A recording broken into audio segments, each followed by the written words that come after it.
Shalom, Bapak Ibu Saudara-saudara sekalian. Kita berjumpa kembali dengan acara Menerima hari ini. Mari siapkan hati kita untuk mendengarkan kebenaran firman Tuhan, dan kita meminta petunjuk daripada Roh Kudus, memberikan hikmat, akal budi, kebijaksanaan untuk kita mengerti firman Tuhan. Kita buka terlebih dahulu dengan doa. Terima kasih Tuhan, kalau kami masih diberi kesempatan untuk mendengarkan kebenaran firman-Mu melalui renungan firman Tuhan singkat, yaitu Menerima hari ini. Khususnya kami akan membahas tentang seri 7 sidang jemaat di kitab Wahyu ini Tuhan. Terpujilah nama-Mu, di dalam nama Tuhan Yesus Kristus. Haleluya. Amin. Shalom Bapak Ibu Saudara-saudara sekalian. Topik yang akan kita bahas kali ini adalah sidang jemaat Pergamus bagian yang kedua. Khusus untuk sidang jemaat Pergamus bagian yang kedua, kita akan membahas tentang dua hal, yaitu hal yang pertama, Tuhan Yesus memperkenalkan dirinya sebagai apa kepada sidang jemaat Pergamus. Kemudian hal yang kedua yang akan kita bahas adalah pujian terhadap sidang jemaat Pergamus. Nah, mari kita akan belajar bagian pertama terlebih dahulu, yaitu Tuhan Yesus memperkenalkan dirinya sebagai apa kepada sidang jemaat Pergamus. Ternyata saudara, di dalam Wahyu 2 ayat 12 dengan sangat jelas dikatakan di situ, dan tuliskanlah kepada malaikat jemaat di Pergamus, inilah firman Dia yang memakai pedang yang tajam dan bermata dua. Jadi di sini Tuhan Yesus memperkenalkan dirinya sebagai Dia yang memakai pedang yang tajam dan bermata dua. Pedang adalah perkataan Yesus Kristus.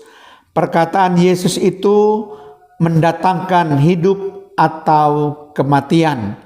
Bagi orang-orang yang percaya kepada Kristus, perkataan itu mendatangkan kehidupan kekal. Tetapi bagi orang yang menolak Kristus, perkataan itu mendatangkan kematian. Dengan perkataannya, Yesus memuji dan menegur. Pedang itu dipakai untuk Kristus, baik terhadap sahabat-sahabatnya maupun terhadap musuh-musuhnya, kalau mereka berdosa. Pedang itu pun menggambarkan kuasa Yesus untuk menghakimi. Rupanya jemaat di Pergamus terlibat dalam dosa. Tuhan Yesus menghakimi jemaat di Pergamus karena jemaat itu membiarkan dosa diam di antara mereka. Memang tidak semua orang Pergamus percaya kepada bidat atau ajaran sesat atau melakukan bidat itu. Tetapi mereka telah membiarkan bidat itu ada di dalam jemaat dan berkembang di dalam jemaat. Itulah sebabnya Tuhan Yesus berkata bahwa Ia akan datang untuk menghukum guru-guru palsu itu dengan pedang yang di mulutnya. Itulah tentang perkenalan Tuhan Yesus kepada sidang jemaat di Pergamus. Kita akan membahas hal yang kedua, yaitu mengenai pujian terhadap sidang jemaat di Pergamus.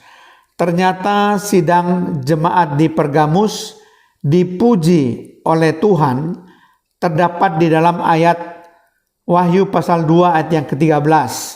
Di situ dikatakan, aku tahu di mana engkau diam, yaitu di sana, di tempat tahta iblis, dan engkau berpegang kepada namaku, dan engkau tidak menyangkal imanmu kepadaku, juga tidak pada zaman Antipas saksiku yang setia kepadaku, yang dibunuh di hadapan kamu di mana iblis diam.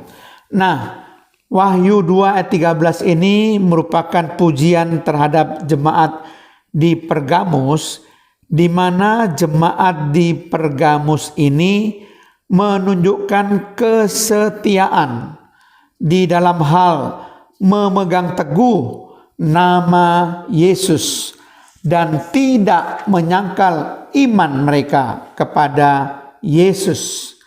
Meskipun jemaat berada di tempat di mana dikatakan di sini iblis itu bertahta. Jadi perhatikan baik-baik istilah namaku dan iman kepadaku yang dipegang oleh jemaat yang diam di tempat iblis bertahta, yaitu jemaat Pergamus. Tuhan Yesus juga mengatakan, "Aku tahu di mana engkau diam." Perkataan ini merupakan suatu penghiburan kepada sidang jemaat di Efesus. Tuhan Yesus tahu di mana kita berada, dan Ia tahu waktu yang tepat untuk mengirimkan pertolongannya kepada kita. Perkataan di tempat tahta iblis, memang iblis mempunyai satu markas besar dan markas-markas kecil untuk mengatur dan menjalankan pekerjaannya. Iblis tidak maha kuasa. Iblis juga tidak maha tahu. Iblis tidak ada di mana-mana pada saat yang sama, karena dia bukan maha hadir. Iblis adalah malaikat yang jatuh, sebagaimana disebutkan dalam kitab Nabi Yesaya, pasal 14 ayat yang ke-12. "Wah, engkau sudah jatuh dari langit, hai bintang timur, putra fajar, engkau sudah dipecahkan dan jatuh di bumi." Dalam kejatuhannya, iblis masih memiliki kebijaksanaan. Ia masih memiliki kuasa yang besar dan ia punya kecepatan berpindah dari satu tempat ke tempat yang lain. Ketika iblis jatuh, ia juga berusaha menarik malaikat-malaikat yang lain agar juga jatuh ke dalam dosa. Dan ternyata ribuan malaikat yang lain yang juga jatuh ke dalam dosa itu menjadi pengikutnya. Jika iblis berada pada suatu tempat, ia tidak dapat berada di tempat lain pada saat yang sama. Iblis juga merupakan penguasa kerajaan angkasa dan penghulu dunia, yaitu ilah dunia ini. Ia mempunyai tahta, markas besar dan markas-markas kecil, dan ia dapat pula berpindah dari satu markas ke markas lain dengan kecepatan kilat. Ia amat pandai dan cerdik. Pada waktu surat kepada sidang jemaat Pergamus ini ditulis, pada saat itulah dikatakan iblis bertahta di sidang jemaat Pergamus. Di tempat-tempat yang penting dan tempat-tempat yang besar di dalam dunia inilah iblis itu berada. Iblis tidak terang-terangan menyerang jemaat di Pergamus seperti menyerang secara frontal kepada jemaat di Smyrna. Ia memakai cara yang cerdik sekali, yaitu membiarkan adanya ajaran sesat Biliam dan ajaran Nikolaus, dan jemaat di Pergamus itu membiarkan penganut-penganut ajaran Biliam dan penganut ajaran Nikolaus ini. Seakan-akan terjadi kompromi.